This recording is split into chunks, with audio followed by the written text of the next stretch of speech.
नमस्कार, simple recipe चॅनलमध्ये तुमचं खूप खूप स्वागत आहे। आज आपण बाजरीच्या पिठाची चकली करणार आहोत। त्यासाठी 2 वाट्या बाजरीचं पीठ घेतले। बाजरीचं पीठ चाळून घेतले।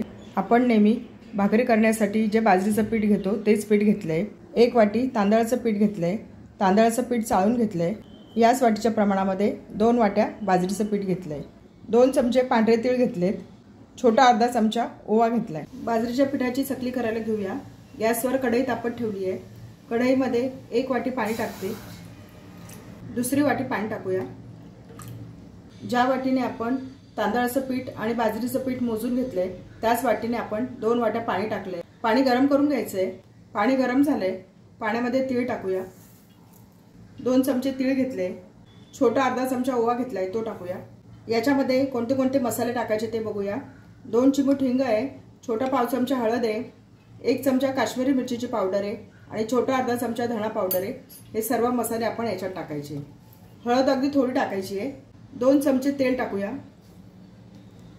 आपला हा पोहे खाण्याचा चमचा आहे त्या चमच्याने 2 चमचे तेल घेतलेले आहे। चवीनुसार मीठ।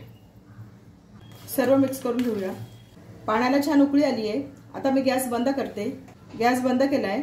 याच्यामध्ये बाजरीचं पीठ टाकूया। तांदळाचं पीठ टाकूया। सर्व मिक्स करून घेऊया। पीठ छान मिक्स करून घेतलंय। याच्यावर झाकण ठेवते। 5 मिनिटं आपण हे पीठ असं झाकून ठेवूया। 5 मिनिटं झाली आहे। पीठ ताटामध्ये काढून घेऊया। पिठाला छान वाफ आली आहे। पीठ गरम आहे। कोमट झालं की आपण हे मळून घेऊया। पीठ कोमट झालंय। मिक्स करून घेऊया। पिठाचा गोळा करून घ्यायचा आहे। आवश्यकता वाटली तर थोडंसं कोमट पाणी वापरायचं। 1 चमचा कोमट पाणी टाकते। पीठ मळून घेऊया। कोमट पाण्याचा हात घेऊन पीठ मळून घ्यायचंय। पीठ छान भिजवून घेतलंय। पीठ मध्यम भिजवायचं। जास्त घट्ट पण नाही आणि जास्त पातळ पण नाही।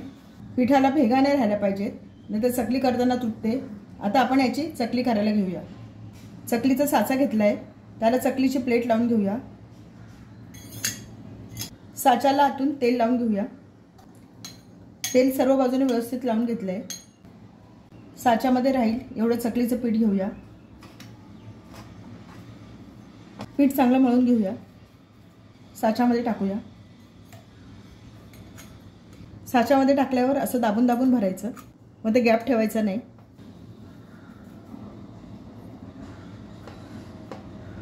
झाकण लावून घेऊया।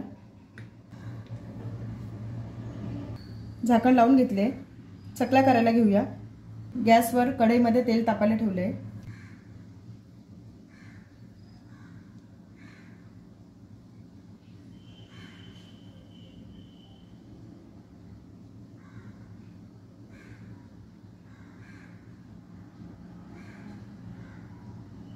अशा पद्धतीने चकल्या करून घ्यायच्या आहे।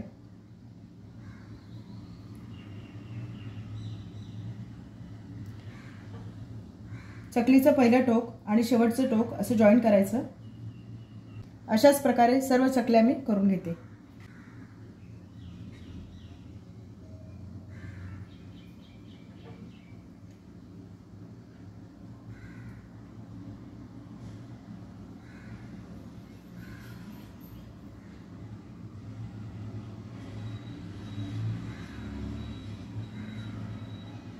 चकल्या करून घेतल्या आहेत। गॅसवर कढईमध्ये तेल तापत ठेवले।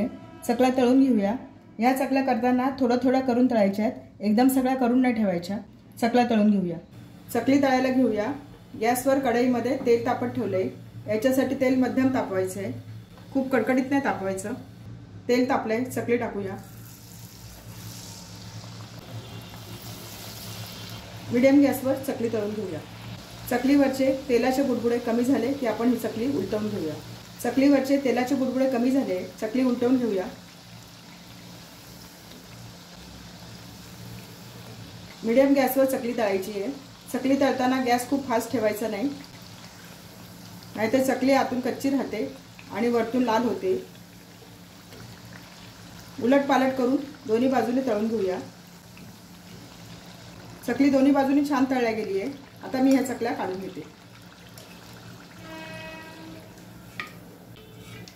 तळून घेऊया। छान झाल्या आपल्या बाजरीच्या पिठाच्या चकल्या।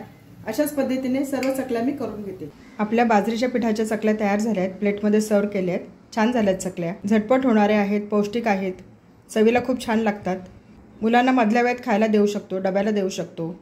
रेसिपी आवडली असेल तर चॅनलला सबस्क्राइब करा।